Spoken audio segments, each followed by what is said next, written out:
Você sabia que intolerância à lactose é quando o organismo perde a capacidade de degradar o açúcar do leite, né, a lactose, devido à falta da enzima lactase.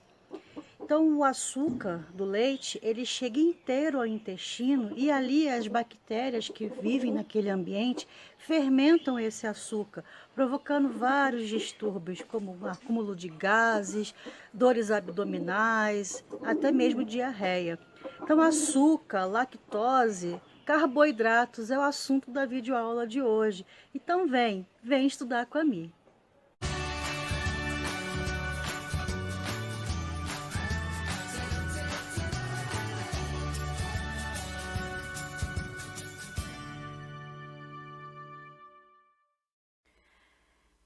Então, carboidratos. Carboidratos, também chamado de açúcares, glicídios ou hidratos de carbono, é o assunto da nossa videoaula de hoje. Os carboidratos são formados por átomos de carbono, hidrogênio e oxigênio. Por isso, o nome hidrato de carbono. Ele também pode ser chamado de glicídio, mas cuidado para não confundir com glicerídeo. Glicerídeo é um tipo de lipídio. Glicídio é carboidrato. Então, quais lugares que nós encontramos os carboidratos, na nossa alimentação? A gente pensa logo, quando fala carboidrato, pensa logo em massas, Pães, bolos, pizza, que tenha, farinha branca, farinha de trigo, arroz, mas não é só nesses lugares que encontramos o carboidrato. Frutas também têm carboidrato. Frutas têm bastante açúcar, a frutose. Então, às vezes as pessoas fazem ali uma dieta, para poder, com baixo teor calórico, que é a famosa dieta low carb, e acha que só retirando o pão, a massa em geral, ela está com déficit calórico. Mas as frutas também têm bastante carboidrato. Tem frutas que têm mais carboidrato, tem frutas que têm menos carboidrato. Então devemos saber, exatamente aí quais são as calorias dos alimentos para que possa fazer bem essa dieta. Então, qual é a função do carboidrato? A função principal é energética, mas também tem a função estrutural. Então, quanto mais a gente comer carboidrato, mais energia a gente vai ter no nosso corpo. Então, a função energética e estrutural são as principais funções dos carboidratos. E existem vários tipos de carboidratos, mas aqui iremos estudar os principais, os três principais, que é o monossacarídeo, que tem apenas um açúcar, os oligossacarídeos, que tem poucos açúcares, e os polissacarídeos, que tem muitos, centenas de açúcares. Vamos ver cada um deles separadamente. Começando pelos monossacarídeos. Então, são glicídios mais simples. Tem ali entre 3 a 7 carbonos na molécula. Então, aqui tem a fórmula, CnH2ON. Então, se você substituir esse N aqui pela quantidade de carbonos, que está entre 3 e 7 carbonos, nós vamos ter ali os tipos de monossacarídeos. Então, temos ali as trioses, as tetroses, as pentoses, hexoses e heptoses. Então, as mais conhecidas e mais faladas e estudadas, vou pegar aqui o exemplo da pentose, que é onde tem 5 carbonos, Então, se você colocar ali o 5 substituindo pelo N na fórmula, então você vai ver que vai ser 5 carbonos, aqui é o dobro, Então, vai ser 10 hidrogênios e 5 oxigênios. Então, a fórmula está aqui. Quais são as duas pentoses de maior importância que nós temos aí, na natureza? Que é a ribose e a desoxirribose. Encontramos aonde? Na molécula de RNA e de DNA, que são os ácidos nucleicos. Então, a ribose é um monossacarídeo encontrado na RNA. E a desoxirribose também é um monossacarídeo encontrado no DNA. Um outro tipo de monossacarídeo muito importante que nós estudamos são as hexoses, Quem aqui, né, nunca ouviu falar em glicose, frutose, galactose, que são tipos de açúcares. E o mais, né, conhecido é a glicose. Aí aqui tem a fórmula dele, ó, C6H12O6. Então é o carboidrato aí, né, de bastante abundância na natureza, devido aí à fotossíntese. Então os dois principais exemplos de monossacarídeos são as pentoses e as hexoses. Falando agora um pouquinho sobre os oligossacarídeos. Então, são formados por 2 a 20 monossacarídeos. Os mais abundantes são os disacarídeos, quando eu tenho a união de 2 monossacarídeos. Um exemplo, a sacarose. Então, a sacarose eu tenho a união de uma glicose, que é um monossacarídeo, com outro monossacarídeo, que é a frutose. E isso, a união desses dois, forma a sacarose. E aonde que eu encontro a sacarose?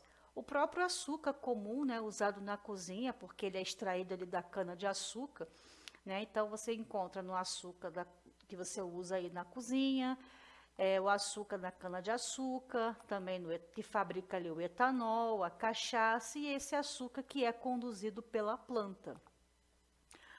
Um outro exemplo de união de 2 monossacarídeos, como por exemplo a glicose mais a galactose, eu vou ter um disacarídeo, que é a lactose, que é o açúcar do leite, né? Que é aquela que eu falei, quando as pessoas têm intolerância, né, à lactose, não fabrica a enzima lactase que degrada esse açúcar. Então, esse açúcar ele chega inteiro no intestino e ali as bactérias fermentando provoca, né, aquele desconforto, a distensão abdominal, dor, né, abdominal, acúmulo de gases, diarreia, e tudo isso, né, vai fazer com que a pessoa fique intolerante à lactose.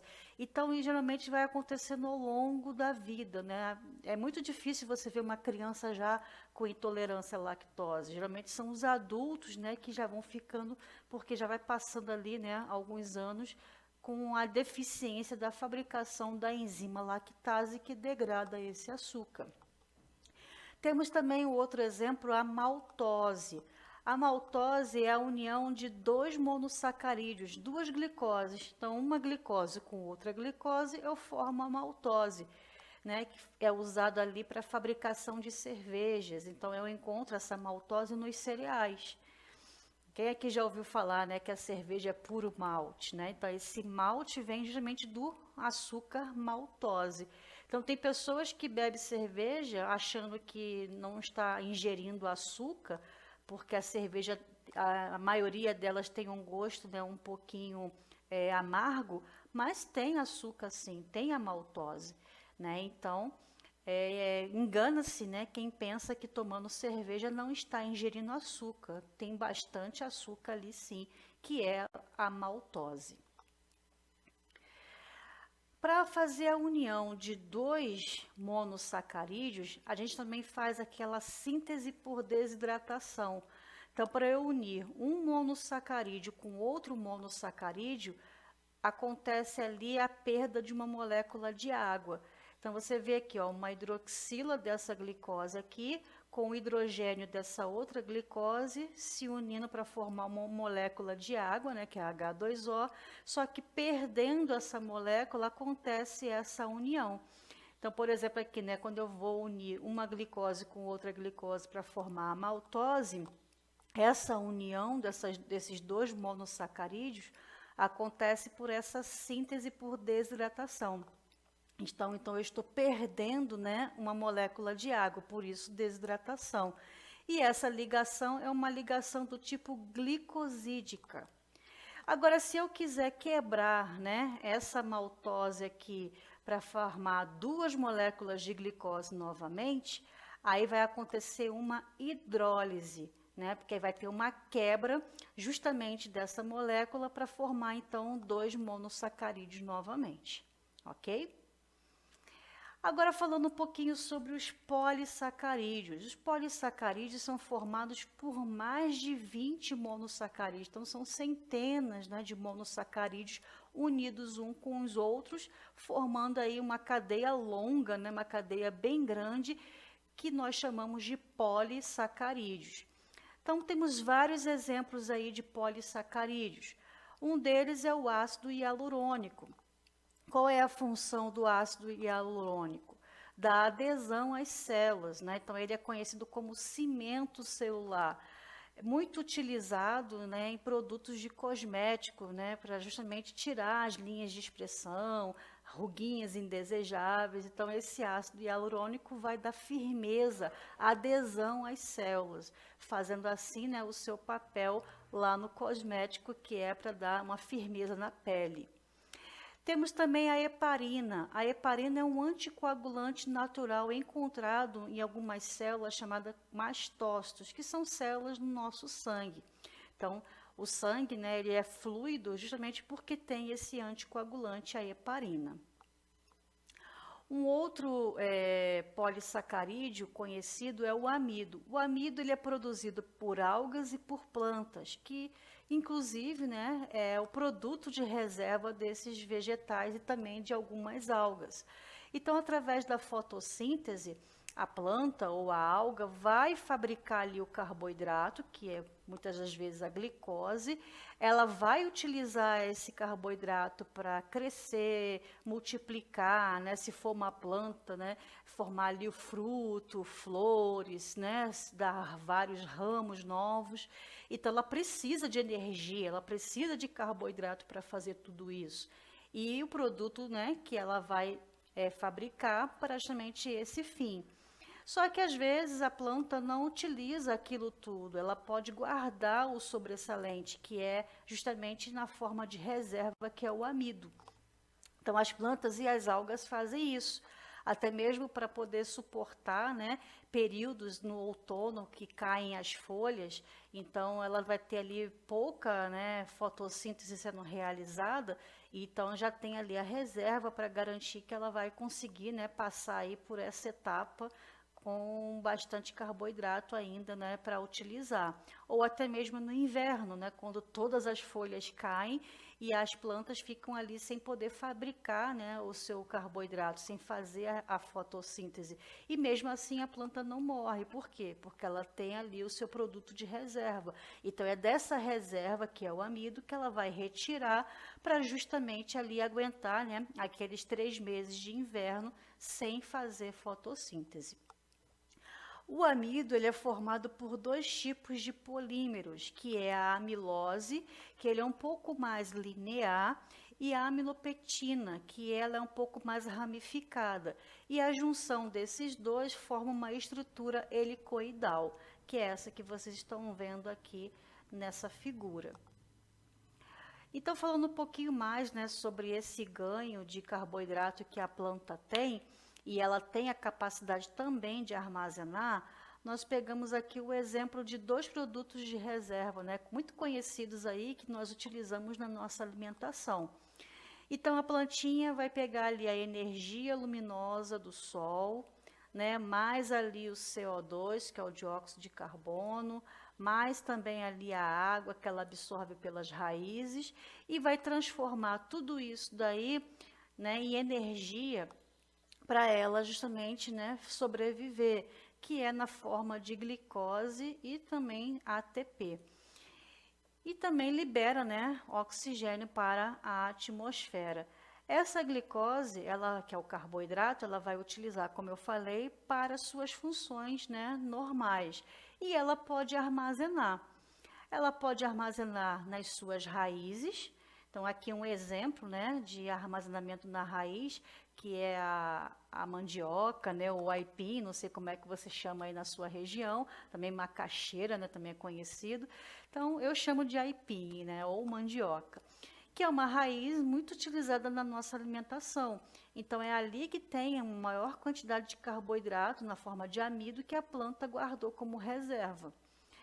Então, essa raiz aqui nós chamamos de raízes do tipo tuberosa. Olha aí, o que essa batata está fazendo aqui, né? Ela também pode armazenar em outras estruturas da planta, não só nas raízes, mas também em caules, porque a batata inglesa é um tubérculo, é um tipo de caule. né? Então, você tem aqui o exemplo de várias regiões que a planta pode armazenar esse amido excedente que ela fabricou através da fotossíntese.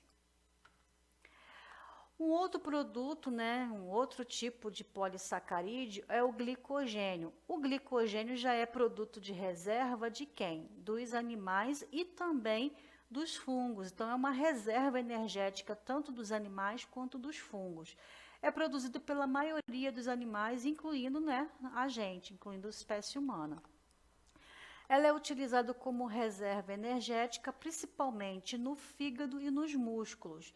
Então, quando você tem ali um excesso, né, uma reserva de carboidrato, você vai guardar ele aonde, né? Já que as plantas têm ali o amido que pode guardar nas raízes ou, né, no caule, nós, no caso, vamos guardar ou no fígado ou nos músculos. E a estrutura do glicogênio é uma estrutura ramificada, como nós estamos vendo aqui nessa figura. Então, entendendo um pouquinho melhor como que o organismo, né, armazena esse glicogênio, é nessa figura aqui que a gente vai conseguir entender melhor. Então, você ali se alimentou, foi ali o carboidrato para sua corrente sanguínea. Então, quando você come alguma coisa, a taxa de açúcar no seu sangue, a taxa de glicose fica muito alta. Então, você vai estimular as células beta do seu pâncreas, que é um órgão ali anexo, né, ao sistema digestório. Então, o pâncreas vai ser estimulado a fabricar um hormônio chamado insulina. Qual é a função desse hormônio fabricado ali pelo pâncreas, pelas células beta do pâncreas? É justamente capturar toda aquela glicose que está ali na corrente sanguínea e guarda ela bonitinho na forma de glicogênio aonde? Dentro do fígado. Então, o fígado absorve a glicose e armazena na forma de glicogênio. Aí agora vamos supor que você esteja muitas horas sem comer. Você foi de repente lá fazer um exame de sangue e precisou fazer ali 12 ou 14 horas de jejum. Então, você já está ali, né, com bastante fome. Quase no ponto de desmaiar, né, de tanta fome. Um pouco exagerado, mas tudo bem. Então, você vai estar com o quê? Com uma baixa taxa de glicose no seu sangue. Aí, o que vai acontecer agora, né? O pâncreas, ele vai inibir a célula beta, porque a célula beta, ela produz insulina. Se você já está com baixa quantidade de açúcar no sangue e ainda tiver a insulina ali trabalhando, ela vai capturar o restinho de açúcar que tiver e você com certeza vai passar mal. Vai ter uma hipoglicemia e vai até desmaiar. Então, tem que fazer o quê, né? Inibir a célula beta e estimular a célula alfa. A célula alfa do pâncreas vai produzir um outro hormônio chamado de glucagon. O glucagon, o que ele vai fazer? Qual é a função dele? Ele vai lá no fígado, pega aquele glicogênio que estava armazenado e quebra ele e libera na forma de glicose para a corrente sanguínea, para que você tenha ali energia, né, para você aguentar aquele período de jejum até o momento em que você vai fazer uma nova refeição. Então, é assim que funciona, né, esses hormônios em relação à captura da glicose e liberação da glicose, dependendo da situação ali, né, desejada. Um outro tipo de polissacarídeo é a celulose. A celulose é o principal componente da parede celular das células vegetais. Então, você encontra, né, a celulose na parede celular dos vegetais, nas plantas. Então, para que serve, né, a celulose? Ela vai dar ali uma firmeza maior para essa parede celular, protegendo a célula vegetal. O ser humano, ele não tem, né, capacidade de degradar a celulose. Então, no ser humano, as fibras que possui ali na celulose, porque ela tem uma estrutura linear, tem bastante fibra ali, né, compondo a celulose, ajuda a gente em qual sentido? No sentido de fazer ali o intestino funcionar melhor. e assim, né, melhorar o trânsito intestinal e a gente conseguir, né, eliminar o bolo fecal. Então, tem pessoas que têm dificuldade de ir ao banheiro, né, fazer ali o número 2, então tem prisão de ventre. Então, uma maneira de você ajudar o seu intestino a melhorar esse trânsito intestinal e assim você conseguir eliminar o bolo fecal é ingerindo bastante fibras, né? Então, você já deve ter até ouvido falar sobre isso. O médico falou que é ideal a alimentação rica em fibras. E as fibras você encontra onde? Na celulose. Então, os vegetais, né, principalmente vegetais folhosos, ajuda bastante nesse processo. E é onde você encontra a celulose. Agora, tem animais que conseguem, né, comer ali, né, celulose o dia inteiro e é dali que ele tira a sua energia. Então, poxa, Michele, você acabou de falar que os animais não conseguem degradar a celulose. E a vaquinha ali come capim o dia inteiro. Como que ela consegue isso? Na verdade, sozinha ela realmente não consegue. Então, a vaquinha vai comer ali todo o capim, né, o dia inteiro. E no seu rumen, que é o estômago, né, um dos estômagos da vaca, porque a vaca tem 2 estômagos, né? Então, o rumen, que é essa região aqui, ó, existem várias e várias bactérias que vão justamente ajudar a vaquinha, né, a fazer a digestão dessa celulose. Então, são essas bactérias que irão degradar a celulose, liberar o carboidrato para que ela possa, né, absorver esse carboidrato e assim se alimentar e gerar energia para a função biológica do seu corpo.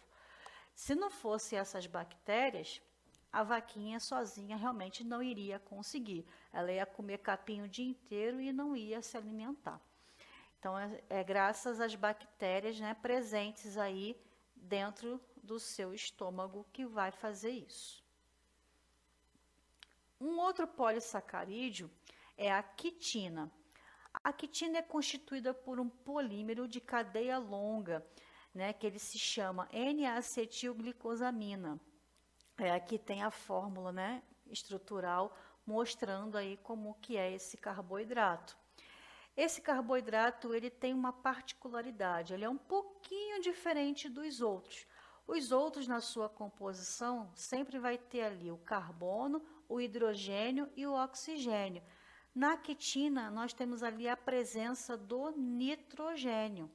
Então aqui, ó, nitrogênio aqui, ó. Então você percebe que ele é um pouquinho diferente, tá? Então, né, não é uma regra geral que todos os carboidratos têm que ter apenas carbono, hidrogênio e oxigênio. A quitina tem nitrogênio também na sua composição. A quitina, ela é insolúvel em água, compõe a parede celular dos fungos. Então, a parede celular das células dos fungos são feitas, né, tem ali a composição de quitina. Também faz ali o exoesqueleto dos artrópodes. Aqui nessa figura aqui em cima você vê, né, um processo de muda, ou também chamado de equidise, que os insetos, né, os artrópodes fazem, que eles trocam ali esse exoesqueleto para aumentar o seu tamanho, né, o seu volume corporal. Então, de vez em quando, né, você encontra aí, de repente, uma carapaça, um exoesqueleto vazio, porque algum inseto, né, algum artrópode já fez essa muda. Mas você encontra também a quitina no bico córneo dos cefalópodes. Quem são os cefalópodes, né? Temos aí os polvos, as lulas, e também na rádula dos moluscos, que é como se fosse uma língua raspadora, né, que é como ele usa para se alimentar, adquirir ali o alimento. Então, são nesses lugares que nós encontramos esse carboidrato presente aí na composição, né, que é a quitina. Chegou agora a hora de praticarmos todo esse conhecimento, a hora do exercício. Então, vamos lá. Os polissacarídeos são macromoléculas de carboidratos, polímeros com centenas a milhares de monossacarídeos unidos por meio de ligações glicosídicas. Sobre os polissacarídeos são feitas as seguintes afirmações. Então, vamos ver quais dessas estão corretas ou não. A primeira aqui, amido é um polissacarídeo de armazenamento encontrado nos animais? A gente viu, né, que o amido, ele é produto de reserva de quem? Não dos animais, e sim dos vegetais. Então, a número 1 é falsa. 2. Os vertebrados armazenam glicogênio principalmente nas células do fígado e dos músculos? Sim, vertebrados, né, é um tipo de animal e os animais têm ali, né, como um produto de reserva o glicogênio, e aonde a gente guarda esse glicogênio? No fígado e nos músculos. Então, a 2 está certa. 3. O exoesqueleto dos artrópodes é formado por quitina? Sim, né, a gente viu, acabamos de ver isso. Que é um polissacarídeo com função estrutural? Certinho. 4. A celulose é um polissacarídeo estrutural encontrado como principal componente da resistente parede celular? Sim. Que circunda as células dos animais? Não, né? É das células dos vegetais. Então, a celulose, ela participa da parede celular dos vegetais. Animais não têm parede celular, né? Então, essa daqui está falsa. Então, a resposta correta aqui vai ser a letra C. Falso, verdadeiro, verdadeiro, falso. Então é isso aí, pessoal. Se você gostou desse vídeo, se esse vídeo foi útil para você nos seus estudos, não deixe de dar aquele like e se inscreva no canal. Então, um grande abraço. Tchau, tchau.